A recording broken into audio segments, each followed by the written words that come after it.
Silicon Valley makes me want to use the phrase, "You just brought piss to a shit fight, you little c*** on 14-year-old bullies." This show is a big inspiration of mine. Welcome to Season. My name is Jason and here's my review of Silicon Valley Seasons 1 and 2, completely spoiler free. Here are my brief ratings of every individual episode. If you want to ask about any individual ratings, I'll be happy to go more in depth in the comments. I'll rate the overall seasons with an A to F grade, but for now let's get started.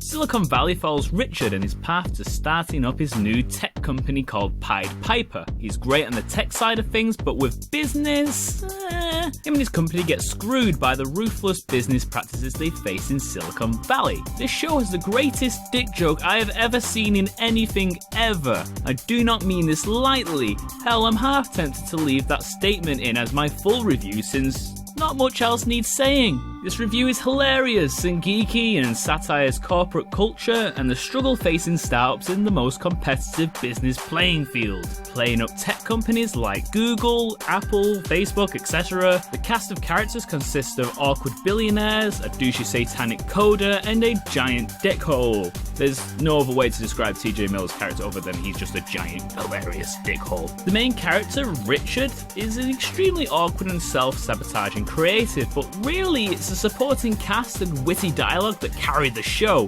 Look at this show, Big Bang Theory. This is how you write a comedy with geeky people without just laughing at how nerdy and artistic they are. You pretty much just make jokes out of an autistic dude. That's like laughing at burn victims because their skin looks funny. It's got such a sharp script and the cast just nails the delivery of every one-liner. I think Season 1 was the most enjoyable for me as they claw their way out the bottom of the barrel.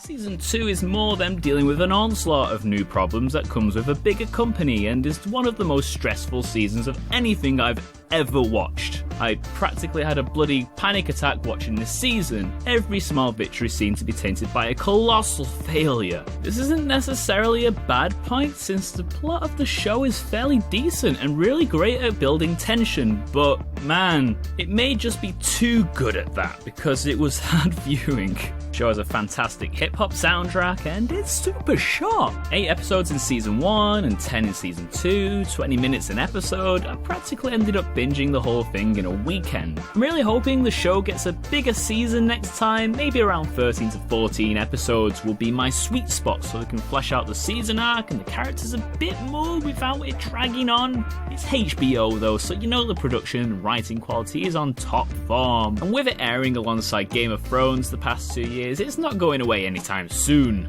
I hate writing reviews of comedies. Comedy is more subjective than most shows, but I won't be doing this review if I didn't think the show was that awesome. It's got the cringiness of Peep Show, the geekiness of IT Crowd, and the silly but grounded nature of Scrubs. Though it's on HBO, so you have more room to go a little cruder. Remember, dick jokes. Season 1 gets an A and Season 2 gets an A-. The negative was put there because watching that season and Game of Thrones back to back nearly gave me a fucking heart attack.